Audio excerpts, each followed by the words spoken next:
Hello guys and gals, me Mutahar, and a man spent nearly 25,000 New Zealand dollars on Diablo Immortal got fisted for a majority of those purchases until eventually uninstalling the game.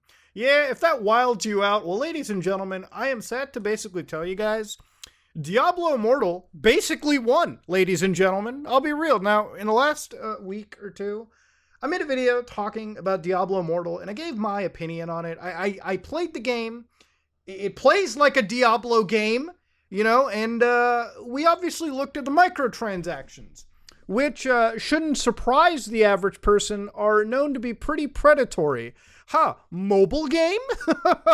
Being known for being predatory? Whoa, Muta, calm down there. I think you might be on to something. We all know mobile games are predatory. Okay, we all know the microtransaction systems around gacha games are incredibly predatory systems.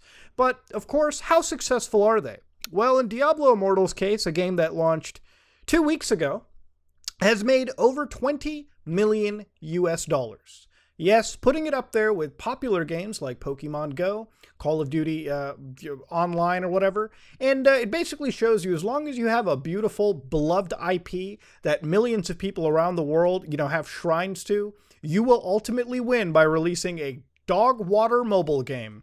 Now, of course, 44% of that revenue came from the United States, 23% came from South Korea, as to be expected. But of course, ladies and gentlemen, this puts Diablo Immortal as a big win. Now, of course, to understand, this is just 2 weeks. Imagine after 2 more weeks. Imagine if the game's player base gets even higher. It is actually going to be pushing Diablo Immortal to some of the highest earning games that Blizzard has ever made in their history at some point, okay? Now, ladies and gentlemen, Diablo is in a weird spot. Okay, we got Diablo 4 coming out, and I'm relatively kind of excited for it. Obviously, there's been some more information that's come out. For instance, Diablo 4 already has a product manager job in California.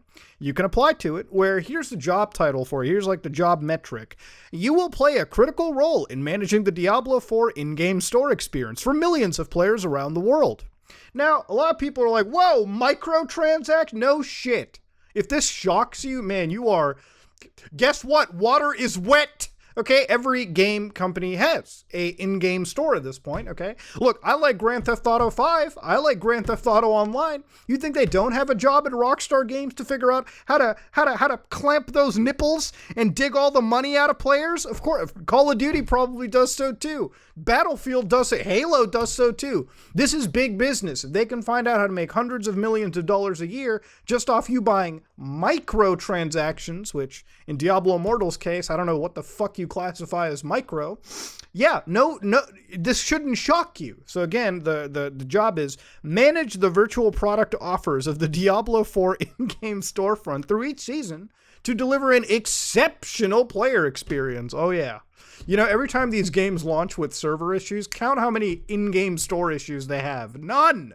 Utilize internal tools to configure product contents, pricing, and availability. I love how they say exceptional player experience, like, hey, Tom, guess what? I bet those guys are really going to love logging in and buying a dildo cosmetic. Of course. Sure thing, Fred. No, I agree. Season 3 is going to be awesome. We're going to create the fisting avatar. Yeah, I'm sure that's a exceptional player experience. Organize and maintain an ever-growing catalog of virtual products to facilitate communication and analysis.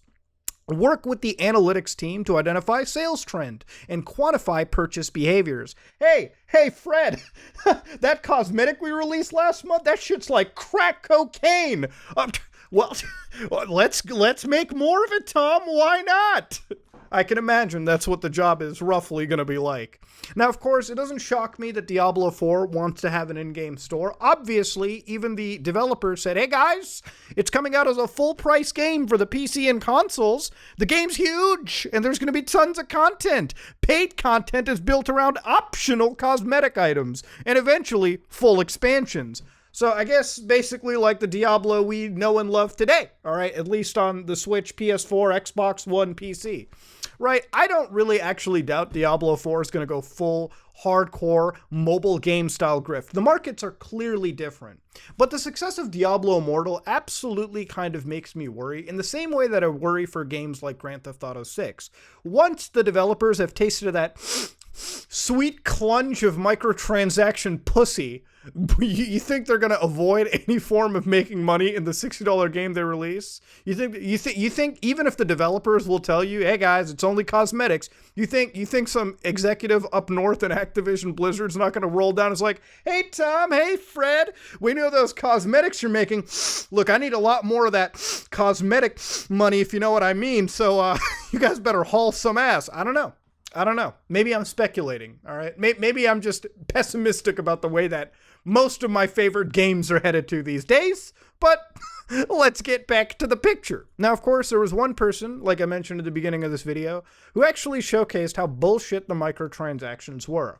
Quinrex, who basically said, I can't believe I just looted my first 5 out of 5 gem, star gem, but it's a star. And it only cost me 25,165.57 NZD. No, that's not a cryptocurrency. That's New Zealand Dolan. Let's convert that to American Dolan. $15,870. Yes, if you ever wanted to throw basically the price of 2 used cars at Diablo Immortal, you know, this guy at least made money off of this venture. There are people out there spending $25,000 and they don't have people watching them, giving them subs and like donation money, which offsets this cost. Obviously, this person got into the news and there's a weird protest like, hey, what a dumbass spending $25,000. And don't get me wrong, I definitely don't think it's a win to Activision if you spend $25,000 and then later deleted your character. Now, he gave the experience of what it looks like to be somebody that puts all that money in only to get one goddamn pixel on the screen. This is the one rare instance where I'd rather actually personally buy an NFT over whatever is in this game, because at least the NFT in some capacity may actually be worth more. This person has a deleted game, all right, and $25,000 pissed down the drain. Now, of course, because of people watching this, I'm sure there's a few individuals who are like, holy shit, this might be a really dumb idea. Let's not give a single dollar to Activision Blizzard. So $25,000 to raise anti-awareness to Blizzard might actually cost them a lot more. They got the $25K, but they might have lost $100,000 from 2 or 3 whales being formed just by actually watching and being deterred from content like this.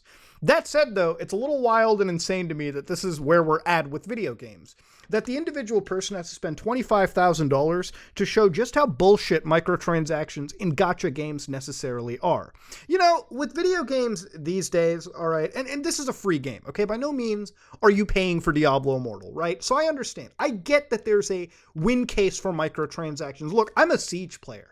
If you think I'm not buying the Hibana, if I'm not buying the Yakuza skins for Rainbow Six Siege, you're out of your mind, okay? I like Rainbow Six Siege. I play it all the time. And, you know, for a game that is basically a one-purchase game, you buy it once, you grind and unlock every single operator, but we understand that playing games like that, every time Siege releases a new season every 3 months, a lot of that comes from the money that people like me and some of my friends pay for the skins every once in a while. Think of it like tipping at a restaurant. I put thousands of hours into Siege. I can give them $20-$30 every once, a few seasons here and there. So I understand in that respect, in that regard. And sure, because of that, a lot of those expansions are free for that $60 purchase. And again, those are pretty much just cosmetic purchases, right? None of them change gameplay necessarily, unless you're buying like a battle pass to get like an operator unlocked like a week early, which is a little bit different.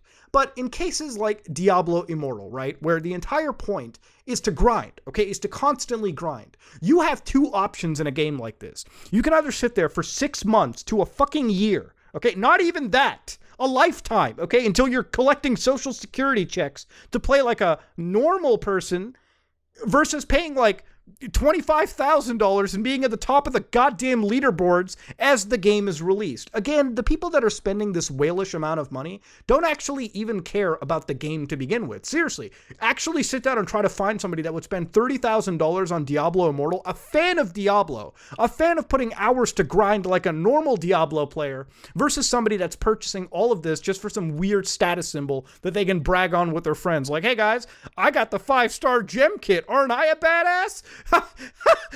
No, you're the reason why you're a reason why gaming is where it's at, okay? Now, for the fun people watching in the audience, Diablo Immortal actually got sort of delayed in China. Now, of course, for operating in China, Activision Blizzard actually works with a company known as NetEase, and apparently it seems as though they've been in some real hot water. Now, the reason why this crack cocaine of a video game hasn't launched in the most profitable sector ever, China in this case, is actually because of something quite based and funny. Now, what you're looking at here is a post. You might be like, whoa, Muda, this doesn't look like Twitter to me, and you're right, because it's actually Weibo.com. Weibo.com is a Chinese social media service. Now, of course, this is from a verified Diablo Immortal, developer, right? Their social media team. Of course, this post was made from the United States of America, as its location tag here translates to from Chinese. Now, of course, this nice string of characters means, when would the bear fall off the seat? Now, you might be like, whoa, Muda, the bear? Well, ladies and gentlemen, in China, bears, like pandas, are quite cute. But bears, like Winnie the Pooh, are not so cute. Because in China, a lot of people liken Winnie to our good friend, Chinese leader, Xi Jinping.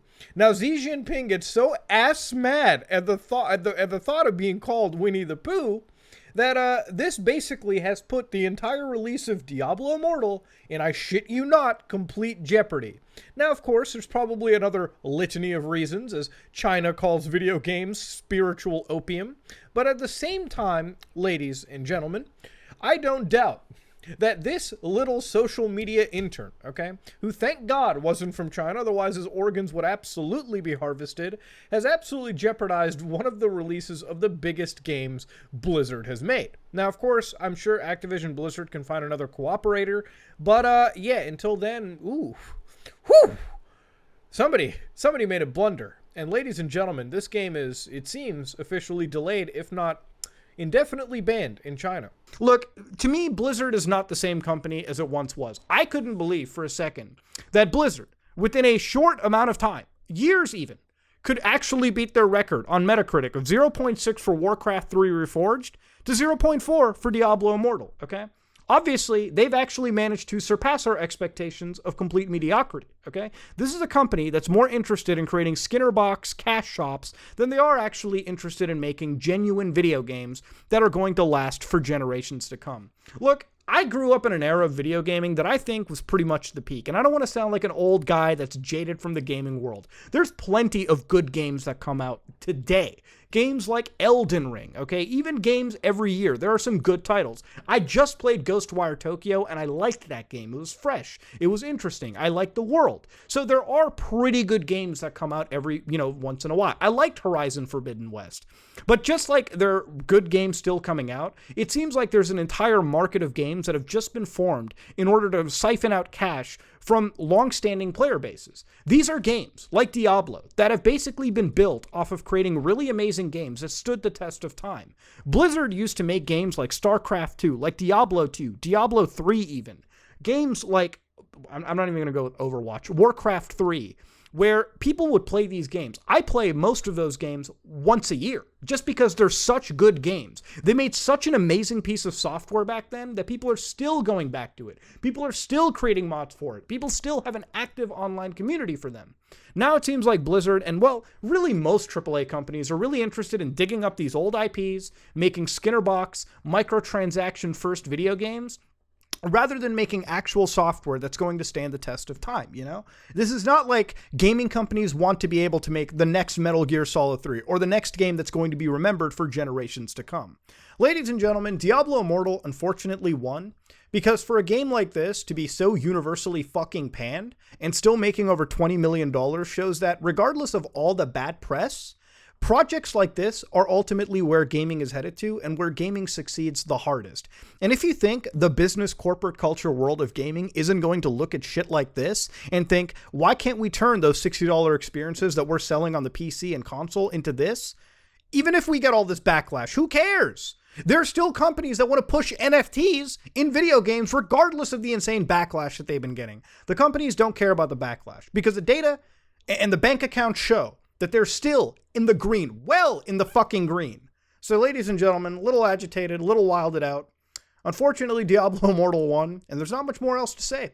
This is me, Mudahar, and if you like what you saw, please like, comment, and subscribe. Dislike it if you dislike it. I am out.